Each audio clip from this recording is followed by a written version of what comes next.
일본은 핵무기를 가져야 합니다. 2025년 12월 19일 아침 9시 일본 총리관저에서 터진 이 폭탄 발언에 중국이 즉각 군사 경고를, 미국이 긴급 성명을 냈습니다. 히로시마 원폭으로 30만 명이 죽은 나라, 70년간 절대 핵 불가를 외치던 일본이 돌변한 겁니다. 계획대로 되고 있습니다. 3개월이면 국민 여론이 바뀝니다. 일본 정부 내부 문건에 적힌 이 한 줄. 이건 실수가 아니라 정교한 설계였습니다. 그런데 단 7일 만에 모든 게 무너졌습니다. 일본 최고 권력자가 수갑차고 끌려갔고 30년 음모가 백일화에 드러났죠. 그 중심에 39살 여성 단 한 명이 있었습니다. 그녀는 누구였을까요? 어떻게 혼자서 일본 권력의 심장부를 무너뜨렸을까요?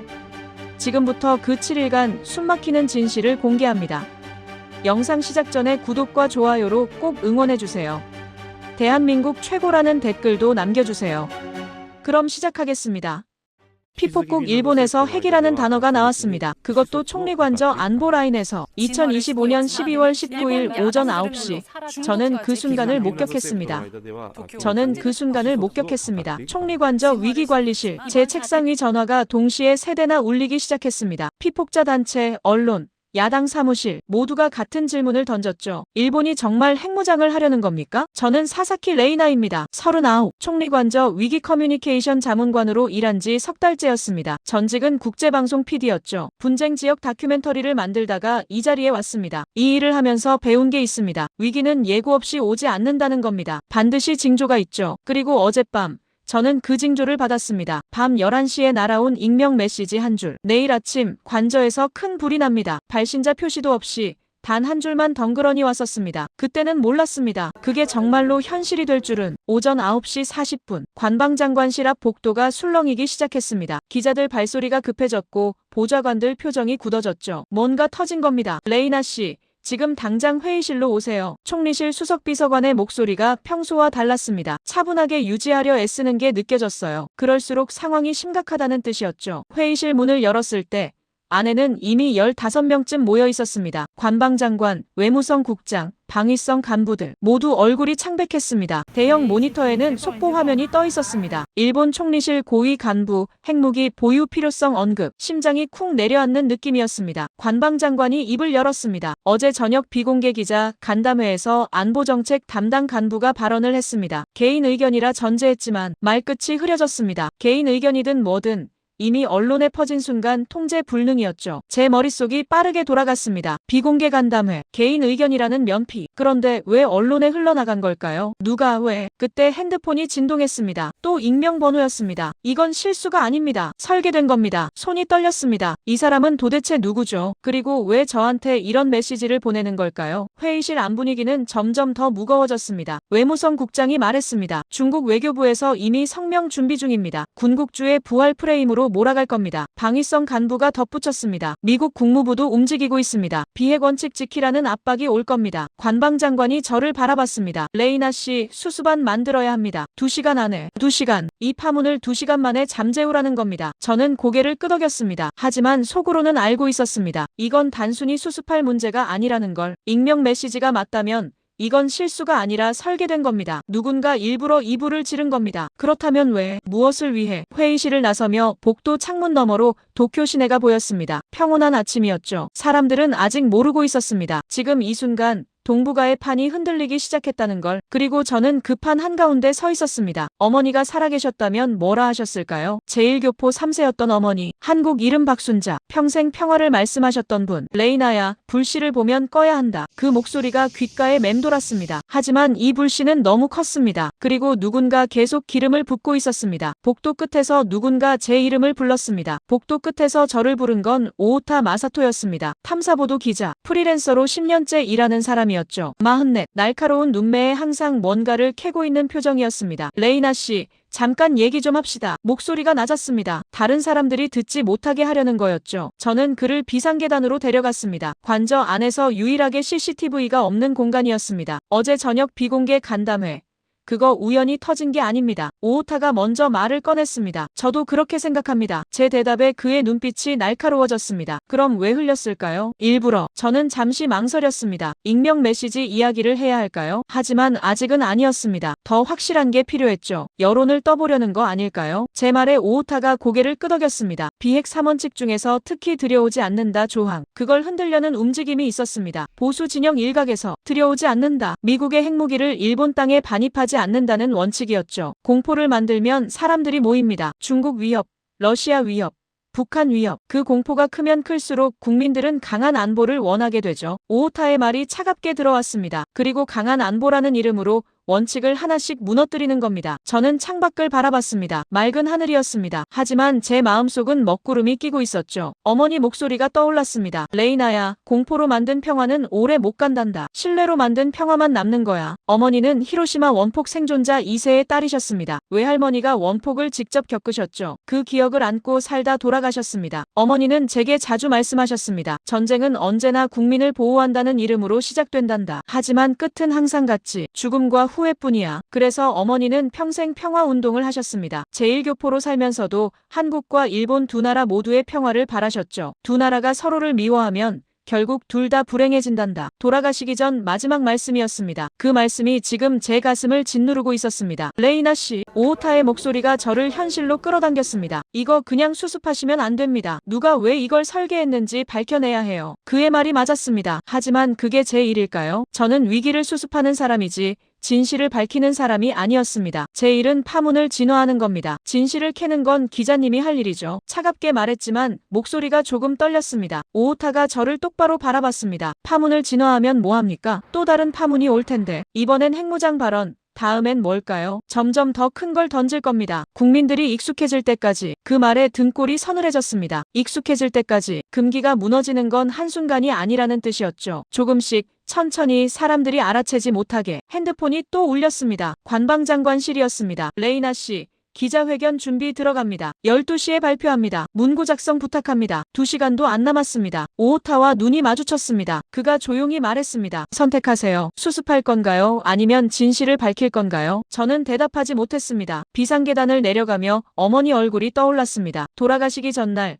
병상에서 제 손을 잡으셨던 그 순간. 레이나야, 내가 어떤 선택을 하든 엄마는 믿는다. 하지만 한 가지만 기억해라. 옳은 일은 쉬운 일이 아니란다. 옳은 일. 그게 뭘까요? 파문을 수습하는 게 옳은 건가요? 아니면 진실을 밝히는 게 옳은 건가요? 사무실로 돌아오는 복도에서 TV 화면이 보였습니다. 속보가 계속 흐르고 있었습니다. 피폭자 단체 긴급 성명. 공명당 대표 경질 요구. 중국 외교부 군국주의 부활 경고. 세상이 벌써 움직이고 있었습니다. 그리고 저는 아직 아무것도 결정하지 못했습니다. 사무실 문을 열었을 때였습니다. 사무실 문을 열자마자 쏟아지는 건 전화벨 소리였습니다. 책상 위에만 3대의 휴대폰까지 합치면 5개가 동시에 울리고 있었죠. 비서 2명이 정신없이 받고 있었지만 따라잡을 수가 없었습니다. 레이나 씨, NHK에서 논평 요청했습니다. 아사히 신문 긴급 인터뷰 요청이요. 피폭자단체 대표가 직접 통화 원한답니다. 숨이 막혔습니다. 이게 위기의 속도였죠. 1시간 전만 해도 평온했던 세상이 지금은 폭풍 속이었습니다. 컴퓨터를 켰습니다. SNS 모니터링 화면이 떴죠. 트위터,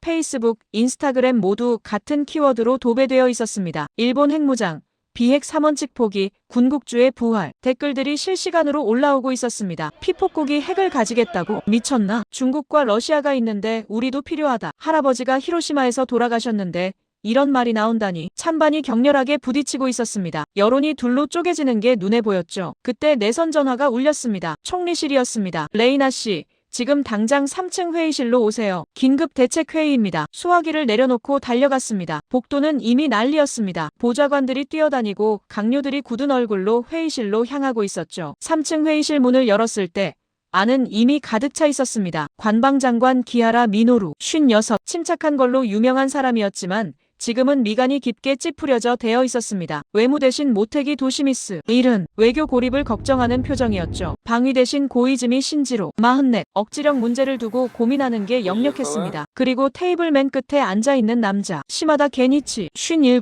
국가안보국 출신으로 지금은 총리실 안보정책 비공식 자문을 맡고 있는 사람이었습니다. 그의 눈빛이 차가웠습니다. 다른 사람들이 다 당황하고 있을 때 유독 그만 침착했죠. 아니, 침착한 게 아니라 계산하고 있었습니다. 등골이 서늘해졌습니다. 기하라 관방장관이 회의를 시작했습니다. 상황을 정리하겠습니다. 어제 저녁 8시 안보정책 담당 고위 간부가 비공개 기자 간담회에서 핵무기 보유 필요성을 언급했습니다. 모두가 알고 있는 내용이었지만 공식적으로 확인하는 절차였죠. 발언 내용은 개인 의견이라 전제했으나 중국 핵 증강, 러시아 핵 위협, 북한 핵 개발 등을 이유로 들었습니다. 단 NPT 체제상 현실적으로 어렵다는 점도 인정했습니다. 외무 대신 모태기가 끼어들었습니다. 문제는 중국 반응입니다. 외교부가 이미 성명 준비 중이고 왕이 부장이 직접 나설 가능성도 있습니다. 방위 대신 고이즈미가 덧붙였습니다. 미국도 움직이고 있습니다. 국무부에서 확장 억지 재확인 메시지를 준비 중입니다. 우리가 비핵 원칙을 지키길 원한다는 뜻이죠. 압박이었습니다. 양쪽에서 동시에 저는 조용히 손을 들었습니다. 질문 하나만 하겠습니다. 이 발언이 나온 간담회는 정확히 누가 주선했습니까? 회의실이 잠시 조용해졌습니다. 기하라 관방장관이 서류를 넘겼습니다. 총리실 안보정책실에서 주선했습니다. 비공개 조건이었고 참석 기자는 5명이었습니다. 그런데 어떻게 기사가 나갔습니까? 제 질문에 모두가 서로를 바라봤습니다. 시마다가 처음으로 입을 열었습니다. 기자들이 약속을 어긴 거겠죠. 비공개라고 해도 특종은 특종이니까요. 목소리가 너무 담담했습니다. 마치 예상했다는 듯이. 저는 그를 바라봤습니다. 그도 저를 바라봤죠. 시선이 부딪혔습니다. 그 눈빛에서 확신했습니다. 이 사람이 뭔가 알고 있다고. 기하라 관방장관이 말을 이었습니다. 어쨌든 지금 중요한 건 수습입니다. 레이나 씨.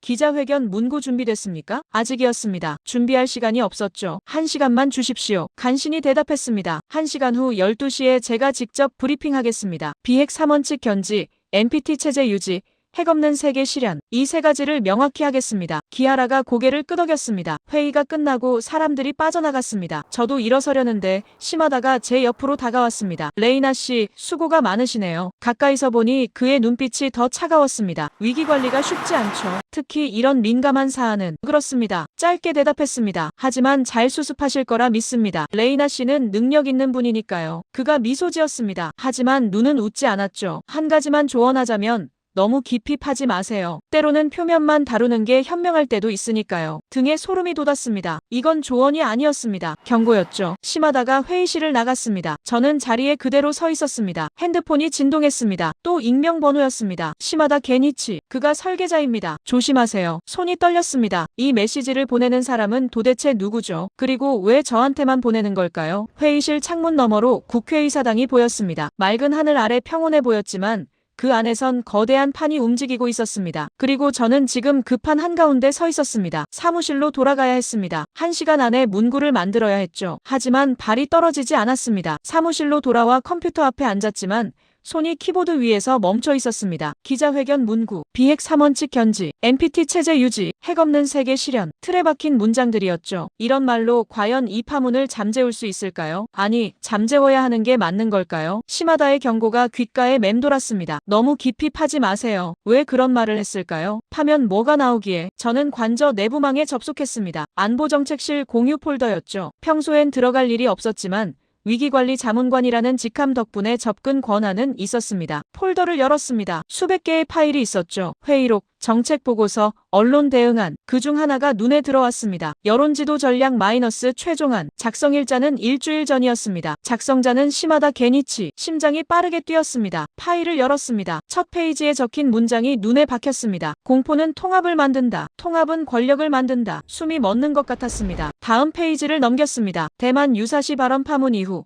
국내 여론 분열 심화, 총리 지지율 하락, 당내 결속 약화, 해결책 더 큰 위협을 제시함으로써 국민적 결집 유도, 안보 불안을 극대화하여 원칙 재검토 분위기 조성, 1단계 비공개 간담회를 통한 핵무장 필요성, 제기 개인 의견으로 위장, 2단계 언론 반응 모니터링 및 여론 분석. 손이 떨렸습니다. 이건 실수가 아니었습니다. 계획이었죠. 처음부터 끝까지. 더 무서운 건 그 다음이었습니다. 예상 반발 피폭자 단체, 야당, 중국. 그러나 북한 중국 러시아 위협론을 지속 부각하면 여론은 점진적으로 전환 가능. 목표 3개월 내 반입 금지 재검토 여론 30% 이상 확보. 저는 뒤로 물러났습니다. 의자 등받이에 등이 닿았죠. 이 사람들은 국민의 공포를 계산하고 있었습니다. 마치 주식처럼 문서를 USB에 복사했습니다. 손이 떨려서 몇 번이나 실패했죠. 그때 문이 열렸습니다. 비서가 급하게 들어왔습니다. 레이나 씨. 큰일 났어요. 뭔데요? 히로시마 피폭자 단체에서 긴급 기자회견 연다고 합니다. 지금 당장 컴퓨터 화면을 급하게 껐습니다. USB는 주머니에 넣었죠. 언제요? 지금이요. 생중계됩니다. 비서가 TV를 켰습니다. 화면에 한 여성이 서 있었습니다. 67쯤 돼 보였죠. 흰 머리.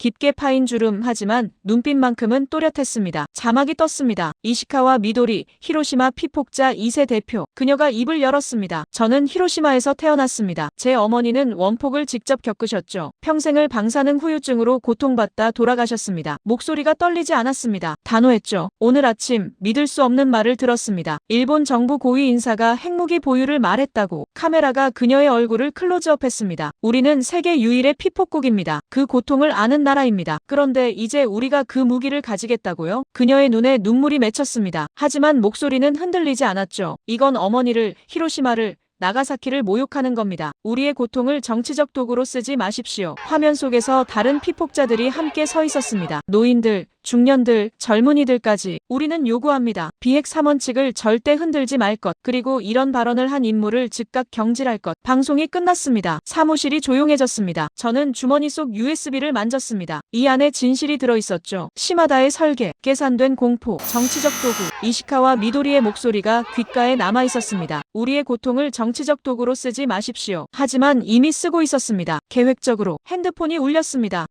관방장관실이었죠. 레이나 씨. 문구 준비됐습니까? 30분 남았습니다. 준비 중입니다. 전화를 끊었습니다. 화면을 다시 켰습니다. 기자회견 문구 작성 창이 떠 있었죠. 정부는 비핵 3원칙을 견제합니다. 타자를 치려다 멈췄습니다. 이 문구를 발표하면 파문은 일단 잠잠해질 겁니다. 제 일은 끝나는 거죠. 하지만 USB 속 문서는요. 3단계 계획은요. 잠잠해진 뒤에 조용히, 천천히, 국민들이 모르는 사이 원칙이 무너지는 겁니다. 어머니 목소리가 들렸습니다. 레이나야, 불씨를 보면 꺼야 한다. 하지만 이 불씨를 끄는 방법이 두 가지였습니다. 표면만 덮어서 당장 보이지 않게 하거나 뿌리부터 제거하거나. 첫 번째는 쉬웠습니다. 제 일이었죠. 두 번째는 위험했습니다. 제 일이 아니었습니다. 손가락이 키보드 위에서 떨렸습니다. 비서가 다시 들어왔습니다. 레이나 씨, 20분 남았어요. 알겠습니다. 대답했지만 한 글자도 쓰지 못하고 있었습니다. 화면을 보다가 USB를 만지다가 창밖을 보다가 그때 핸드폰이 또 진동했습니다. 익명 번호였습니다. 당신은 선택할 수 있습니다. 수습하거나 진실을 밝히거나. 하지만 둘 다 할 수는 없습니다. 메시지 아래 사진 한 장이 첨부되어 있었습니다. 한국 외교부 명함이었죠. 박준영, 동부가국장. 그리고 손글씨로 적힌 메모. 도움이 필요하시면 연락하세요. 혼자 감당하실 필요 없습니다. 심장이 쿵쾅거렸습니다. 한국 외교부가 왜 저한테 연락하는 걸까요? 시계를 봤습니다. 15분 남았습니다. 15분. 화면 속 커서가 깜빡이고 있었습니다. 빈 문서 위에서 정부는 비핵 3원칙을. 타자를 치다 지웠습니다. 다시 치다 또 지웠죠. 손가락이 떨렸습니다. 주머니 속 USB가 뜨겁게 느껴졌습니다. 시마다의 설계 문서, 3단계 계획, 계산된 공포, 그리고 핸드폰 속 명함 사진. 박준영, 한국 외교부 동부가국장. 도움이 필요하시면 연락하세요. 왜 한국이 저한테 손을 내미는 걸까요? 비서가 문을 두드렸습니다. 레이나 씨, 10분 남았어요. 관방장관님이 기다리십니다. 알겠습니다. 대답했지만 일어날 수가 없었습니다. 수습하면 됩니다. 제 일이니까요. 문구 작성하고 기자회견하고 파문 진화하고. 그럼 끝이에요. 하지만 정말 끝일까요? USB 속 문서가 말하고 있었습니다. 이건 시작일 뿐이라고. 3개월 후엔 다음 단계가 온다고. 어머니 얼굴이 떠올랐습니다. 병상에서 제 손을 잡으셨던 그날. 돌아가시기 하루 전이었죠. 레이나야. 엄마가 너한테 물려줄 게 별로 없구나. 그런 말씀 마세요. 아니야. 재산도 없고 지위도 없고. 엄마는 평생 제1교포로 살았잖니. 일본에서도 한국에서도 끝까지 이방인이었어. 어머니 눈에 눈물이 고였습니다. 하지만 한 가지는 물려줄 수 있어. 평화를 지키려 했던 마음. 그것만은 너한테 남겨줄게. 엄마. 레이나야, 세상엔 두 가지 사람이 있단다. 불씨를 보고 못 본 척하는 사람. 그리고 불씨를 끄려는 사람. 어머니가 제 손을 꽉 쥐셨습니다. 너는 어떤 사람이 될래? 그때 저는 대답하지 못했습니다. 지금도 대답할 수 없었습니다. 핸드폰을 들었습니다. 박준영의 명함 사진을 다시 봤죠. 전화를 걸까요? 한국 외교부에. 하지만 그럼 저는 일본 정부를 배신하는 겁니다. 관저 내부 문서를 외국에 넘기는 거니까요. 아니, 배신일까요? 진실을 밝히는 건데. 머리가 복잡했습니다. 비서가 또 노크했습니다. 레이나 씨, 5분 남았습니다. 목소리에 다급함이 묻어났습니다. 저는 일어섰습니다. 창문으로 걸어갔죠. 도쿄 시내가 내려다 보였습니다. 맑은 하늘, 평온한 거리.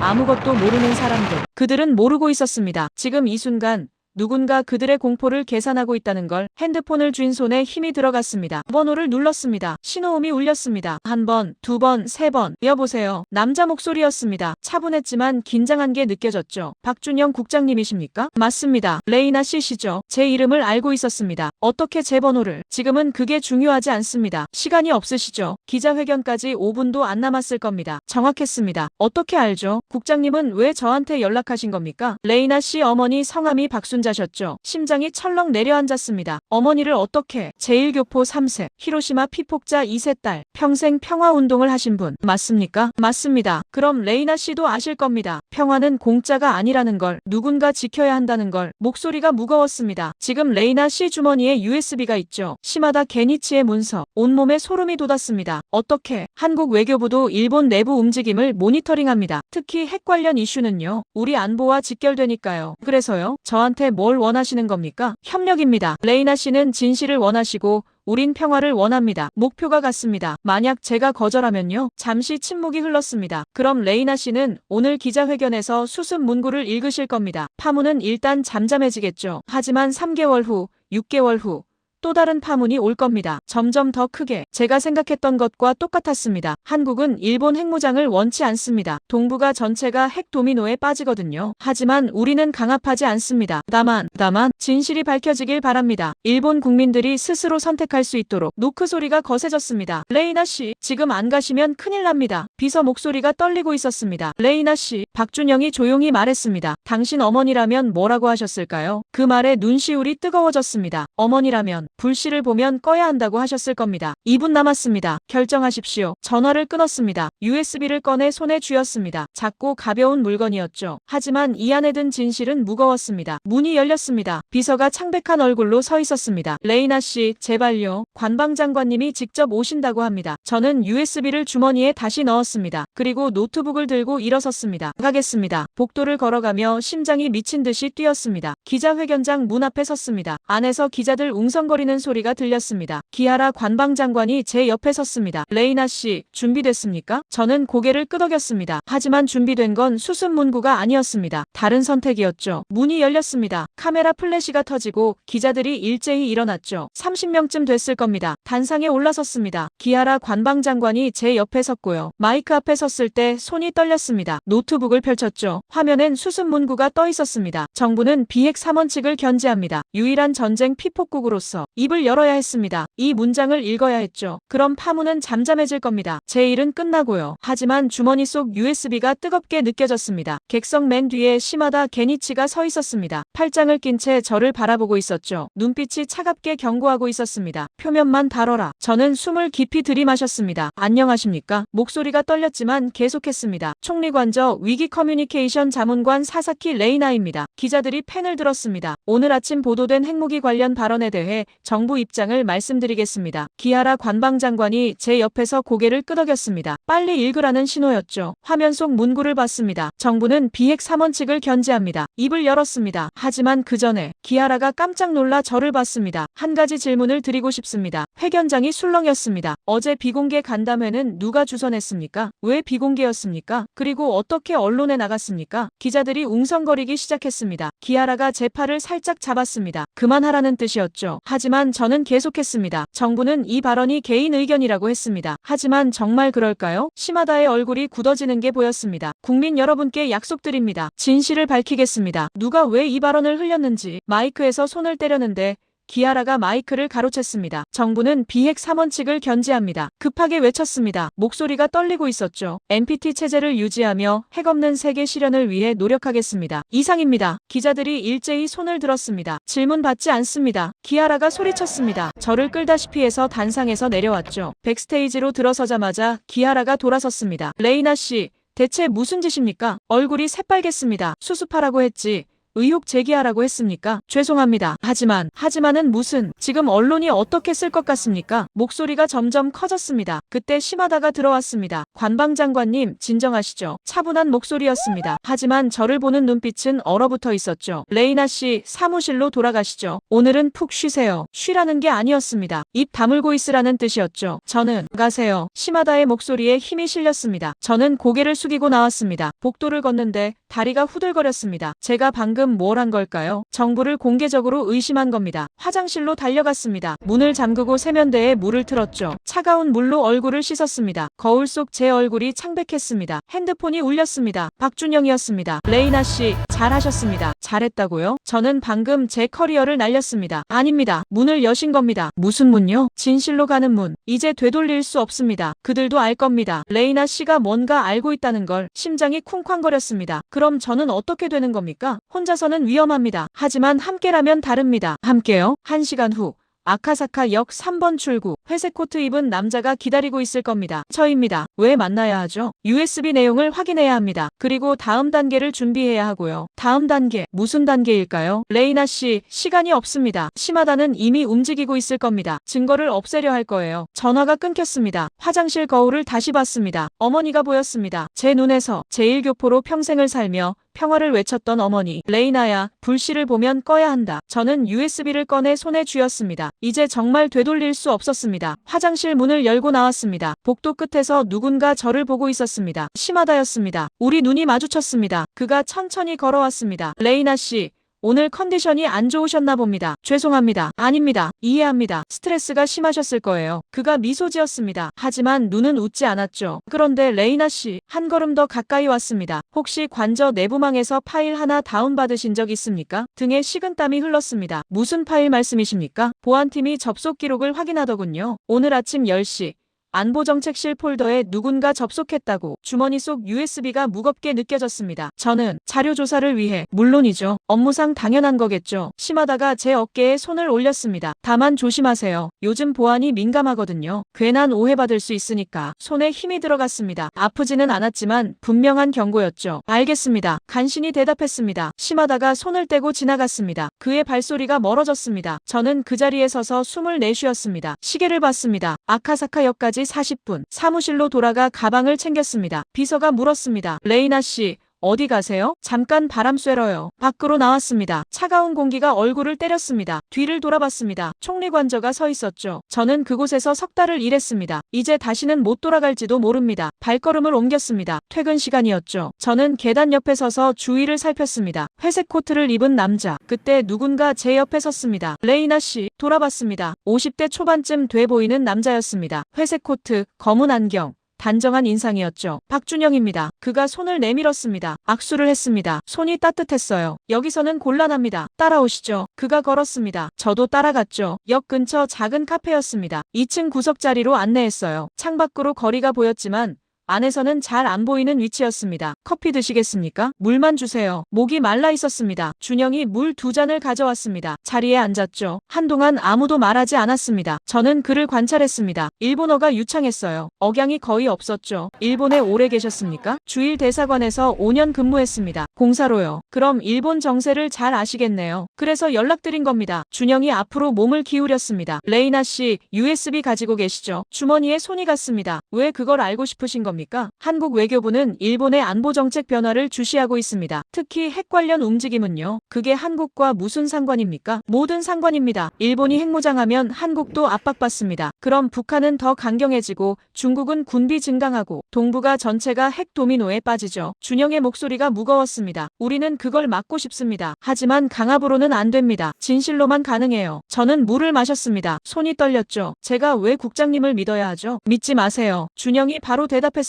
저를 믿지 말고 레이나 씨 어머니를 믿으세요. 심장이 쿵 내려앉았습니다. 어머니를. 박순자 여사, 히로시마 피폭자 2세 대표 이시카와 미도리 씨와 함께 평화운동을 하셨죠. 30년간. 준영이 핸드폰을 꺼냈습니다. 사진 한 장을 보여줬어요. 숨이 멎었습니다. 어머니였습니다. 젊은 시절 모습이었죠. 한국 전통 의상을 입고 평화 집회에서 피켓을 들고 계셨어요. 이게 어디서? 2014년 서울 광화문 광장 한일 평화 연대 집회였습니다. 눈물이 핑 돌았습니다. 어머니가 그때 한국에 다녀오셨었죠. 제게는 그냥 여행이라고만 하셨는데 레이나 씨 어머니는 말씀하셨습니다. 평화는 한 나라만으로는 안 된다. 한국과 일본이 함께 만들어야 한다고. 준영이 핸드폰을 거뒀습니다. 저는 그때 통역으로 참석했습니다. 그래서 레이나 씨 어머니를 알아요. 좋은 분이셨습니다. 돌아가셨습니다. 작년에. 알고 있습니다. 부고를 받 왔어요. 그래서 더 연락드린 겁니다. 무슨 뜻입니까? 레이나 씨 어머니가 평생 지키려 했던 평화가 지금 위협받고 있습니다. 딸인 레이나 씨라면 지킬 수 있을 거라 믿었어요. 가슴이 먹먹했습니다. 어머니 목소리가 들리는 것 같았어요. 레이나야, 평화는 물려받는 게 아니라 지켜야 하는 거란다. 저는 USB를 꺼냈습니다. 테이블 위에 놓았죠. 준영이 노트북을 꺼냈습니다. USB를 꽂았어요. 파일을 열었습니다. 여론지도 전략 마이너스 최종안. 준영의 얼굴이 굳어졌습니다. 문서를 읽어 내려갔죠. 페이지를 넘기고 또 넘기고. 이건 준영이 중얼거렸습니다. 계획된 겁니다. 처음부터 끝까지. 맞습니다. 제 목소리가 떨렸어요. 준영이 특정 부분을 확대했습니다. 3단계 비핵 3원칙 중 반입 금지 조항 재해석 논의 시작. 그 아래 세부 계획이 적혀 있었습니다. 6개월 후 미국 핵무기 일시 반입 허용 여론 조성. 1년 후 정식 개정안 발의. 준영이 고개를 들었습니다. 이건 단순히 발언 하나가 아닙니다. 장기 프로젝트예요. 알고 있습니다. 그래서 제가 여기 온 겁니다. 용기 있는 선택이었습니다. 준영이 USB를 빼서 저한테 돌려줬습니다. 이제 레이나 씨는 선택해야 합니다. 또 선택입니까? 이 증거를 어떻게 쓸 건지, 언론에 제보할 건지,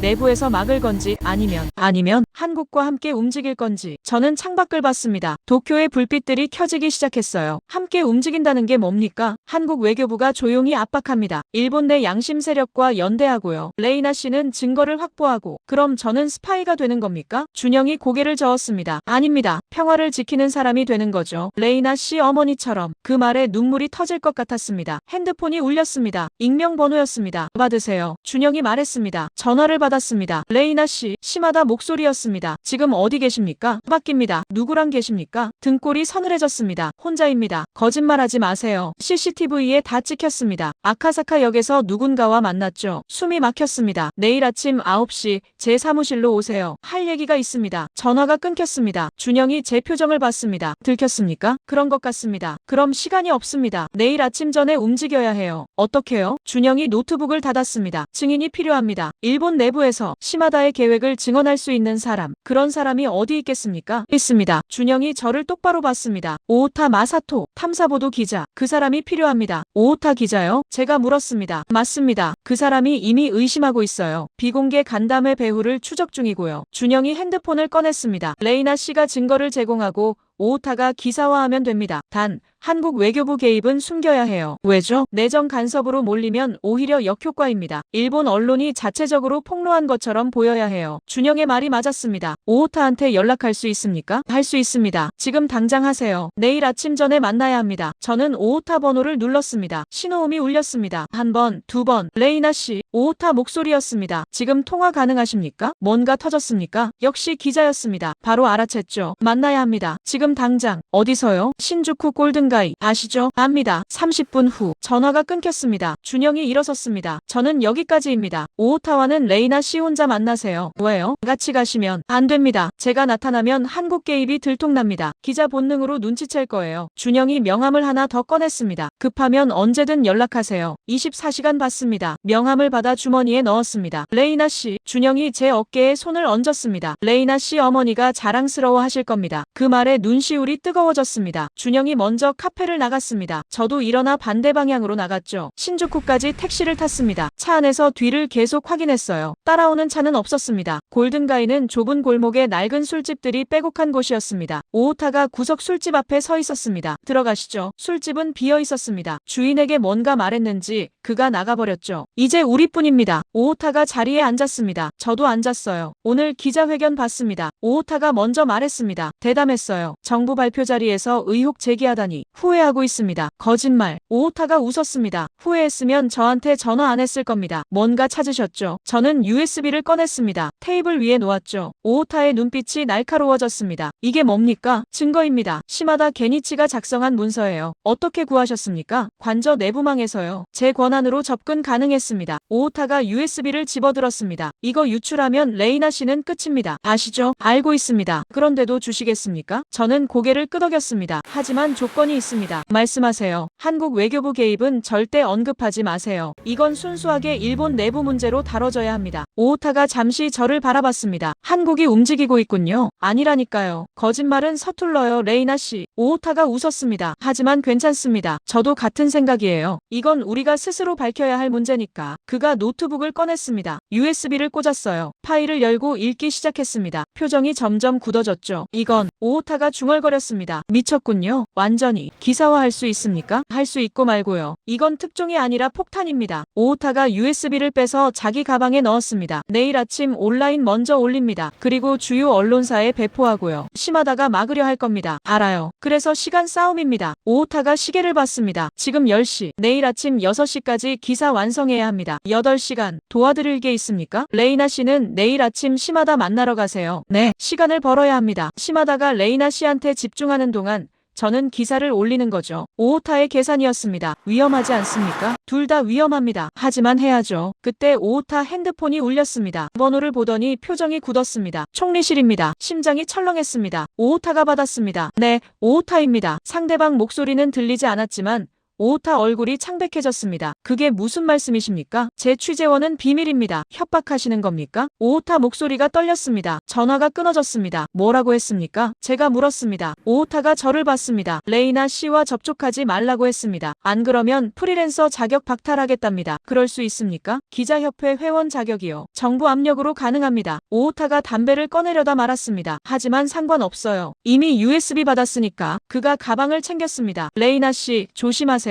이제 본격적으로 쫓아올 겁니다. 오오타 씨도요. 술집을 나왔습니다. 골목이 어두웠어요. 가게 불빛만 깜빡이고 있었죠. 오오타가 반대쪽으로 걸어갔습니다. 저도 큰 길로 나가려는데 누군가 제 앞을 막아섰습니다. 검은 양복 차림 남자 둘이었습니다. 사사키 레이나 씨 맞으십니까? 누구십니까? 같이 가시죠. 한 명이 제 팔을 잡았습니다. 나요. 소리쳤지만 골목엔 사람이 없었습니다. 다른 한 명이 차를 대고 왔습니다. 억지로 태우려는 순간이었습니다. 거기 뭐 하는 겁니까? 오오타 목소리였습니다. 뒤돌아본 남자들 틈에서 저는 뿌리쳤습니다. 뛰었어요. 골목 안쪽으로. 뒤에서 발소리가 쫓아왔습니다. 심장이 터질 것 같았습니다. 골목 끝에서 큰 길이 보였어요. 사람들이 있었습니다. 큰 길로 뛰어나갔습니다. 택시를 잡았어요. 빨리 가주세요. 택시가 출발했습니다. 뒤를 봤죠. 남자들이 서 있었지만 따라오진 않았습니다. 기사님이 물었습니다. 어디로 가시겠습니까? 어디로 가야 할까요? 집으로? 아닙니다. 그들이 알고 있을 겁니다. 관저로. 더 위험했죠. 호텔로 가주세요. 아무 호텔이나요? 택시가 달렸습니다. 핸드폰을 봤습니다. 준영 명함을 꺼냈죠. 전화를 걸었습니다. 레이나 씨, 무슨 일입니까? 쫓기고 있습니다. 어디 계십니까? 택시 아니요. 호텔로 가는 중입니다. 호텔 이름 정해지면 바로 문자 주세요. 제가 사람 보내겠습니다. 누구를요? 한국 대사관 직원입니다. 보호해드릴 겁니다. 전화가 끊어졌습니다. 택시가 시부야 쪽 비즈니스 호텔 앞에 섰습니다. 체크인하고 방으로 올라갔습니다. 문을 잠그고 등을 기댔죠. 온몸이 떨렸습니다. 이제 정말 돌이킬 수 없었습니다. 창문 밖으로 도쿄 야경이 보였습니다. 어딘가에서 시마다가 저를 찾고 있을 겁니다. 그리고 오오타는 지금 기사를 쓰고 있겠죠. 핸드폰 알림이 울렸습니다. 익명 메시지였습니다. 내일 아침이 마지막 기회입니다. 현명한 선택하세요. 손이 떨렸습니다. 하지만 저는 이미 선택했습니다. 밤새 잠을 이루지 못했습니다. 호텔 침대에 누워 천장을 바라봤죠. 핸드폰을 계속 확인했습니다. 새벽 5시 준영한테서 문자가 왔습니다. 대사관 직원이 호텔 로비에 있습니다. 필요하면 연락하세요. 조금 안심이 됐습니다. 5시 30분 오오타한테서 전화가 왔습니다. 레이나 씨, 깨어 계십니까? 못 잤습니다. 저도요. 방금 기사 올렸습니다. 심장이 쿵쾅거렸습니다. 지금요? 네. 온라인 먼저요. 주요 언론사엔 6시에 배포합니다. 감사합니다. 아닙니다. 제 일이니까요. 그리고 레이나 씨. 네. 조심하세요. 이제 정말 시작입니다. 전화가 끊어졌습니다. 저는 노트북을 켰습니다. 오오타의 탐사보도 사이트에 들어갔죠. 메인에 기사가 떠 있었습니다. 일본 핵무장 발언.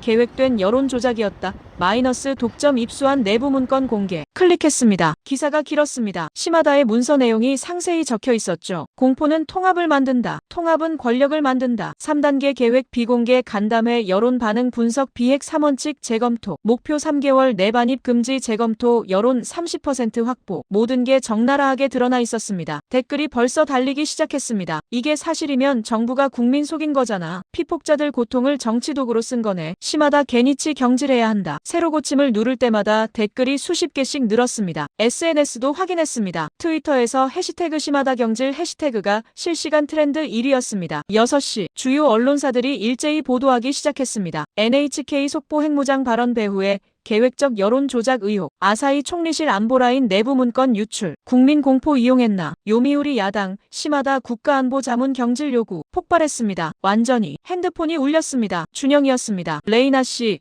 뉴스 보고 계십니까? 네, 보고 있습니다. 성공했습니다. 일본 여론이 움직이고 있어요. 준영 목소리에 안도감이 묻어났습니다. 하지만 방심하면 안 됩니다. 시마다가 반격할 겁니다. 어떻게요? 문서 위조라고 주장하거나 레이나 씨를 공격하거나 둘 중 하나일 겁니다. 그 말이 끝나기 무섭게 TV를 켰습니다. 아침 뉴스였죠. 화면에 총리 관저가 보였습니다. 기자들이 모여 있었어요. 자막이 떴습니다. 긴급 브리핑 예고. 아나운서가 말했습니다. 총리실이 오전 8시 긴급 기자회견을 연다고 발표했습니다. 시마다 게니치 안보자문이 직접 나선다고 합니다. 등골이 서늘해졌습니다. 시마다가 직접 나온다고요. 준영이 말했습니다. 시작됐군요. 반격이 뭐라고 할까요? 부인할 겁니다. 문서는 조작이고 유출자를 찾아 처벌하겠다고. 그럼 오오타 기자는요? 압박받을 겁니다. 출처 밝히라고. 심장이 빠르게 뛰었습니다. 레이나 씨, 호텔에서 나오지 마세요. 제가 차 보내겠습니다. 어디로요? 한국 대사관입니다. 거기가 지금 가장 안전해요. 대사관까지 가면 제가 한국과 협력한 게 들통나잖아요. 이미 의심하고 있을 겁니다. 안전이 먼저예요. 전화가 끊어졌습니다. 저는 창밖을 봤습니다. 아침 햇살이 밝았습니다. 하지만 제 마음은 어두웠죠. 오전 7시 30분 TV를 계속 켜놨습니다. 관저 앞에 기자들이 더 모였습니다. 8시 정각 브리핑룸 문이 열렸습니다. 시마다 게니치가 들어왔습니다. 카메라 플래시가 터졌죠.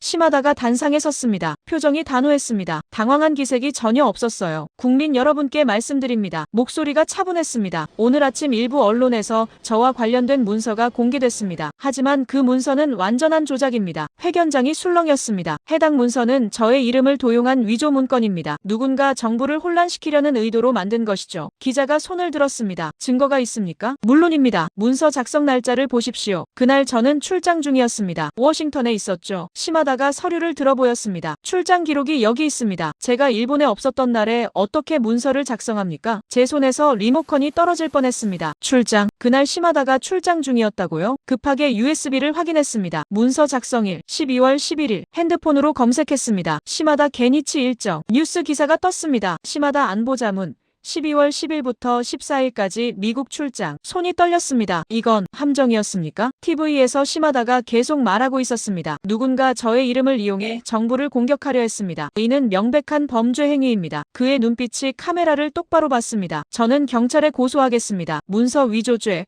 명예훼손죄로. 그리고 유출자도 반드시 찾아낼 것입니다. 기자가 물었습니다. 유출자가 누구라고 보십니까? 시마다가 잠시 침묵했습니다. 그리고 조용히 말했습니다. 관저 내부 인물입니다. 접근 권한이 있는 사람이죠. 곧 밝혀질 겁니다. 화면이 꺼질 것 같았습니다. 저를 말하는 겁니다. 핸드폰이 미친 듯이 울렸습니다. 오오타였습니다. 레이나 씨, 목소리가 다급했습니다. 시마다 말이 사실입니까? 출장 중이었다고요? 기록상으론 그런 것 같습니다. 그럼 문서가 위조란 말입니까? 아니요. 분명히 관저 내부망에 있었어요. 하지만 작성자가 출장 중이었다면. 오오타 목소리가 흔들렸습니다. 제 기사가 오보가 되는 겁니다. 전화가 끊어졌습니다. 또 다른 전화가 왔습니다. 관방장관실이었습니다. 맞지 않았습니다. 문자가 왔습니다. 사사키 레이나 즉시 출두하십시오. 안 그러면 경찰에 고발합니다. 숨이 막혔습니다. 어떻게 된 겁니까? 분명히 그 문서는 진짜였습니다. 관저 내부망에 있었어요. 하지만 시마다에게 알리바이가 있습니다. 그럼 누가 만든 걸까요? 아니면 시마다가 미리 준비한 걸까요? 출장 기록을 만들어 놓고 문서를 흘려서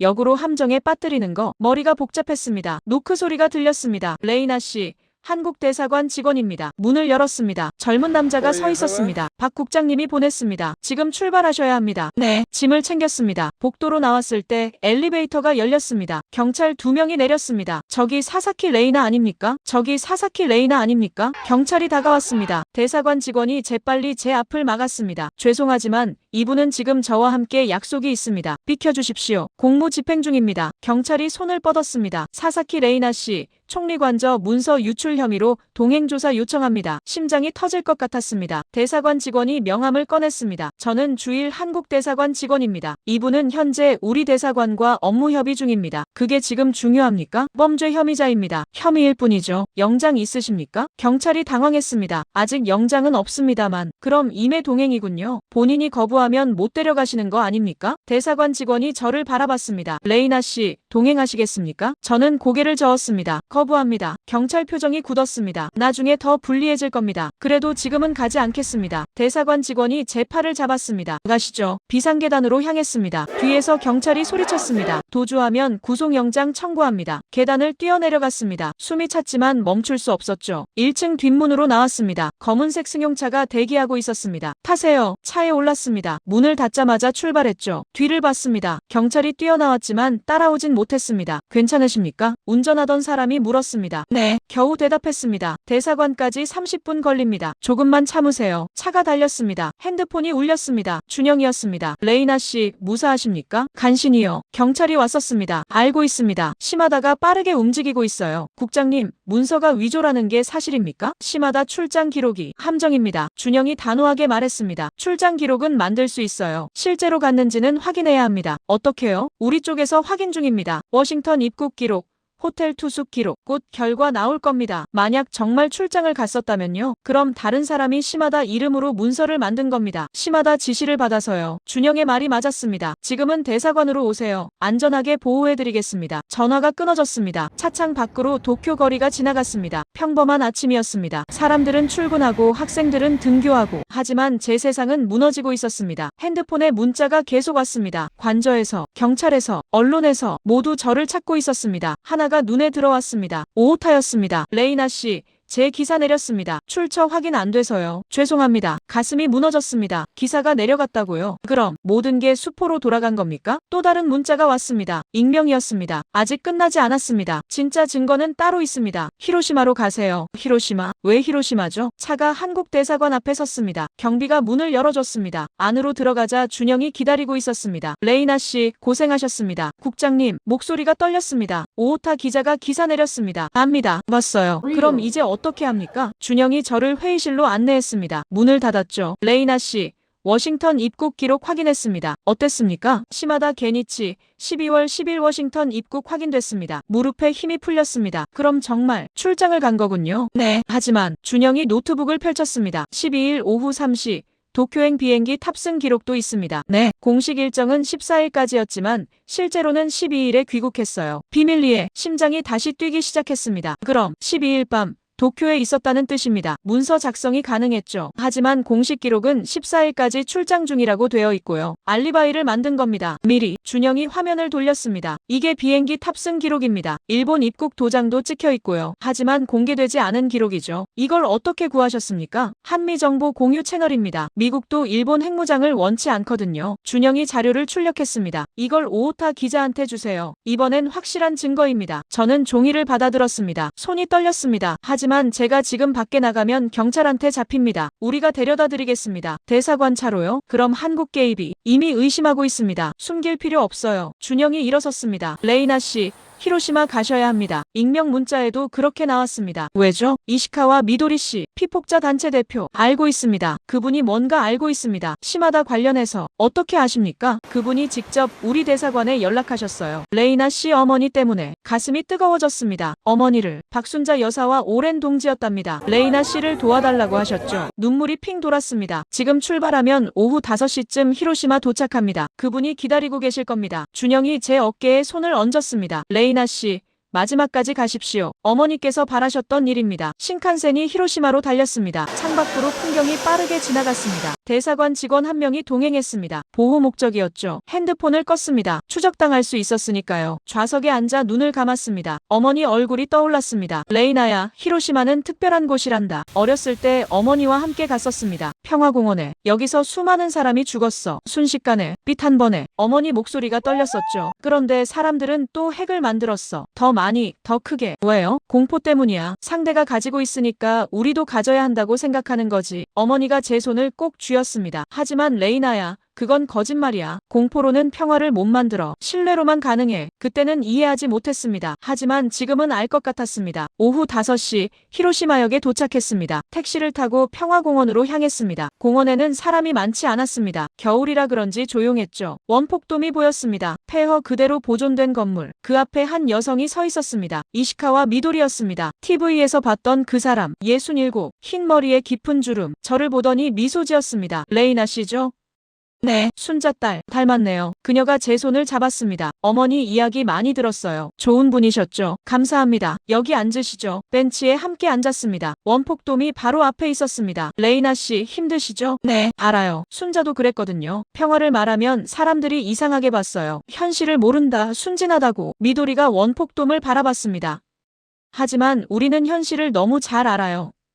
이게 현실이니까 폐허를 가리켰습니다. 핵은 평화를 지키지 못해요. 파괴만 할 뿐이죠. 미도리가 가방에서 봉투를 꺼냈습니다. 레이나 씨 어머니가 남긴 겁니다. 저한테 맡겼죠. 언젠가 레이나가 필요할 때 주라고. 봉투를 받았습니다. 손이 떨렸습니다. 뭐가 들어있습니까? 열어보세요. 봉투를 뜯었습니다. 사진 몇 장과 편지가 들어있었습니다. 사진을 봤습니다. 숨이 멎었습니다. 시마다 게니치였습니다. 젊은 시절 모습, 그리고 옆에 군복을 입은 남자들. 뒤집었습니다. 뒷면에 글씨가 있었죠. 1995년 극우단체 일본회의 모임. 다음 사진. 시마다가 연단에서 연설하고 있었습니다. 플래카드가 보였습니다. 헌법 개정, 자주 국방, 핵 보유. 손이 떨렸습니다. 이게 시마다 게니치는 30년 전부터 핵무장을 주장해온 사람이에요. 미도리가 조용히 말했습니다. 하지만 숨기고 있었죠. 정부에 들어가기 위해서. 편지를 펼쳤습니다. 어머니 글씨였습니다. 레이나에게. 이 편지를 읽고 있다면 엄마는 이미 없을 거야. 그리고 너는 힘든 싸움을 하고 있겠지. 레이나야, 시마다 게니치를 조심해라. 그 사람은 평생 핵무장을 꿈꿔온 사람이야. 엄마가 30년 전 그를 만났을 때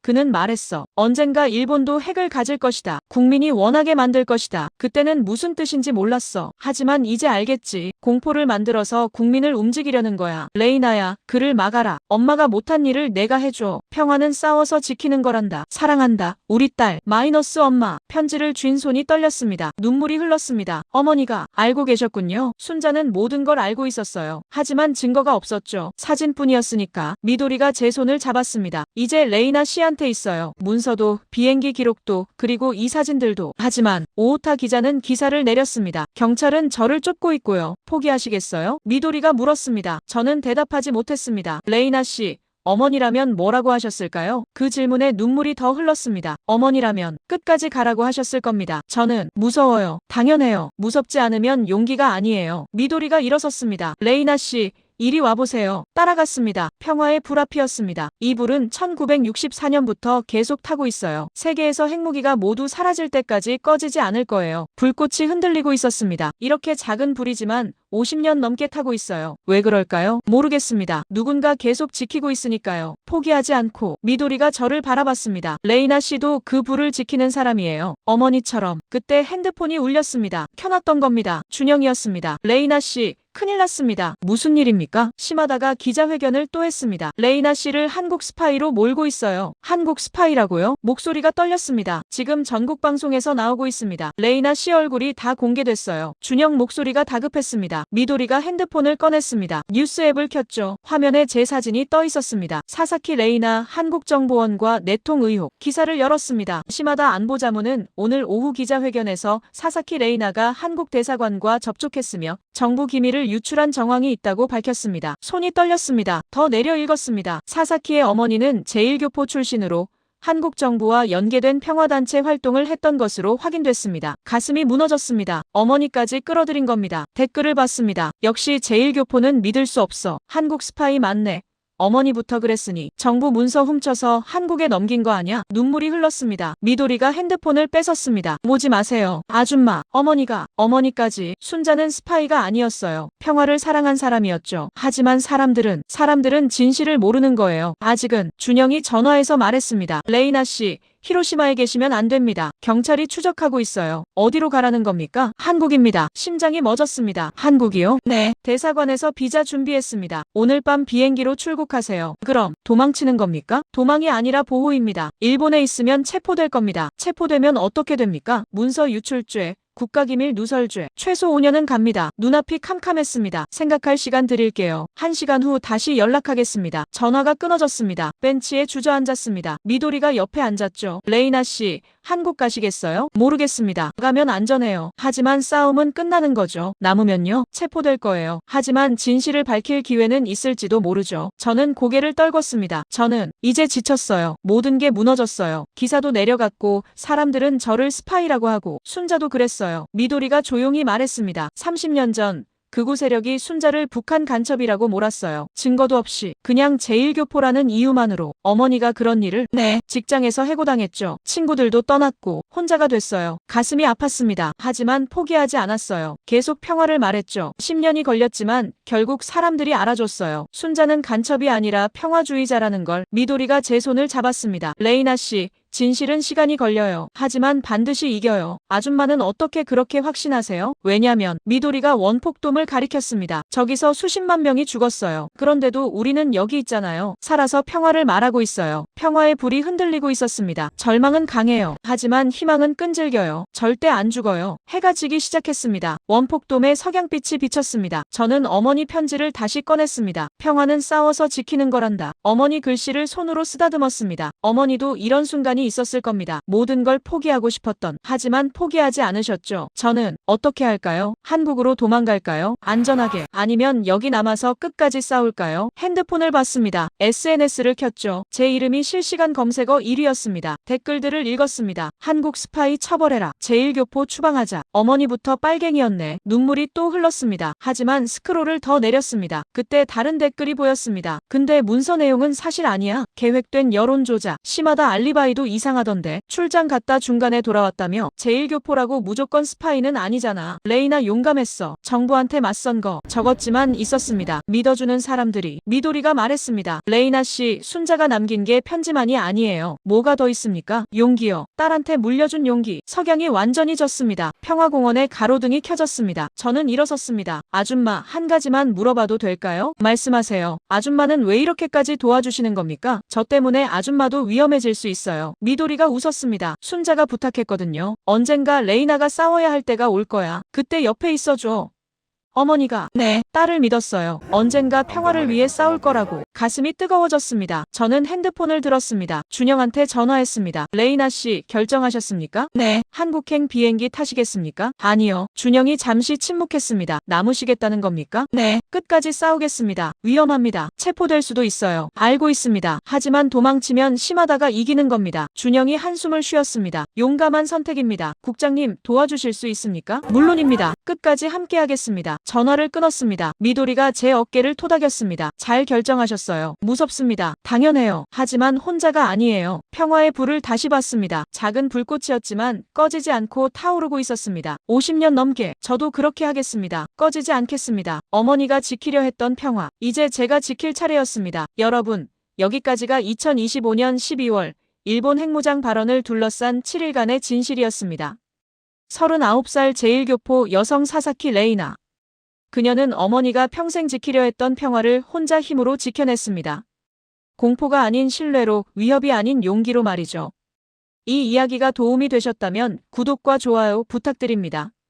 알림 설정까지 해주시면 앞으로도 이런 감동적인 해외 사연을 가장 먼저 받아보실 수 있습니다. 지금까지 감동사회 TV를 시청해주셔서 진심으로 감사합니다. 다음 이야기도 기대해주세요.